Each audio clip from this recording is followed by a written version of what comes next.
we've got a lot of offenders who are heavy drug users. And they're mostly committing crimes not because they're under the influence, except for alcohol, but that's the big one. Most of the other drugs, the issue is just getting the money to support the habit. And then, of course, there's crime that comes from the illicit market and the violence around that. But if you got somebody who's a heroin-using burglar, is the way I started thinking about this, there's obviously a win-win if he stops using heroin. Say, hey, go to drug treatment, and we won't punish you for your latest burglary. And that's obviously a good deal all around. If he goes to treatment and stops using, then he might stop committing burglaries. And that's the line of thinking that leads to coerced treatment programs, the treatment mandates in the criminal justice system. And it turns out to be a really ineffective system because, in part because, we don't have swift and certain sanctions for breaking the rules, right? So in California, Prop 36, which is the biggest and best studied of those, 12.5% of the people who took the deal to get treatment instead of going to prison never showed up for their treatment needs assessment. 12.5% of the rest never showed up for their first treatment appointment. So of the 3/4 who ever went to treatment, 2/3 dropped out before their treatment course was complete. So 25% actually did what they were supposed to do. Right. And you know what happened to the rest? Nothing. Because after all, you're a busy probation officer. All the guy did was not go to drug treatment. I mean, who cares? Right? So that turns out not to be a great way to deal with drug-involved offenders, though we keep trying. It's not just that severity is an inadequate substitute for swiftness and certainty. Severity is the enemy of swiftness and certainty. The more severe a punishment, the less consistently you can do it, and the more due process you need, and therefore the more slowly you do it. The efficacy of a punishment doesn't have to just to do with its swiftness and certainty. It has to do with whether it comes from a process that looks legitimate to the person being punished. If you say to somebody, look, every time you use, you're going to go to jail for 2 days. Yep.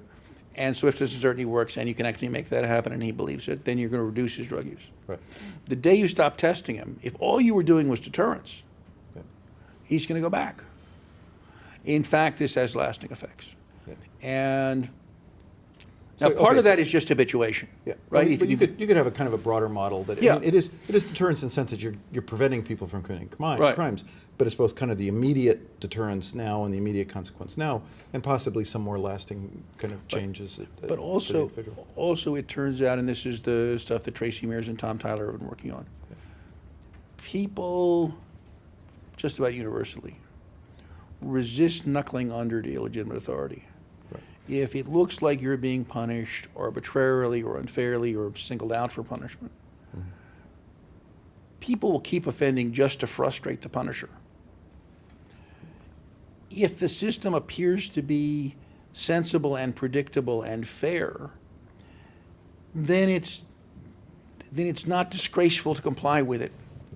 Think about what this means for the officer in New York City when he gets the message, or he or she gets a message that he should enforce jaywalking, at least sometimes.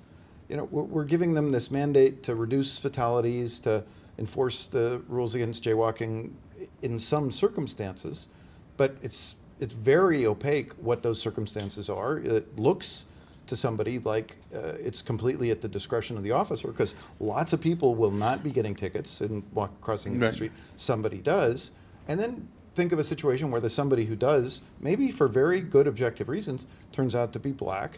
Watch a bunch of people who are white who are not getting tickets for clearly violating the law, and then think about what this does for the legitimacy of the whole, the whole system. It's just crazy to say we're going to make something against the law and then tell the police to mostly not enforce that law, but to sometimes enforce it. Well, so I mean, the notion that supervision could be more therapeutic than treatment is too radical to be an easy swallow.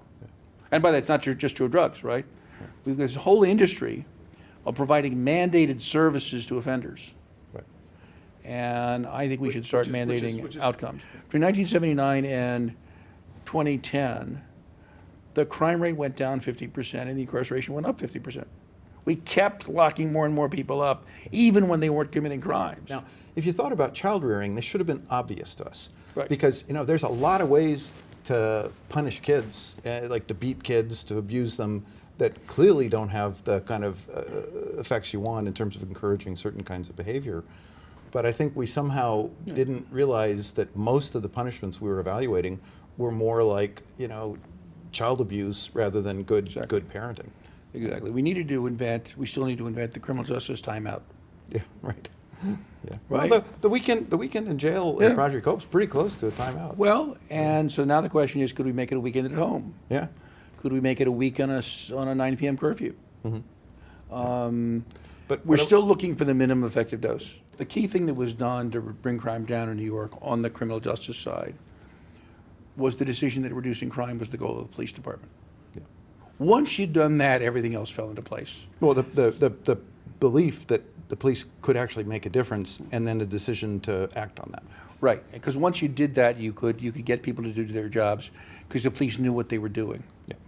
And that was the key move. And now the key move is to get institutional corrections, community corrections, and prosecution all to think of themselves as crime control agencies and start asking the question, how is what I'm just about to do going to reduce crime? Yeah. To define exactly what they're trying to accomplish, and then start to measure, is it working? Are the things we're experimenting with working? And good. Well, all right. On that note, Thanks much. Thanks, everybody. Thank you for coming.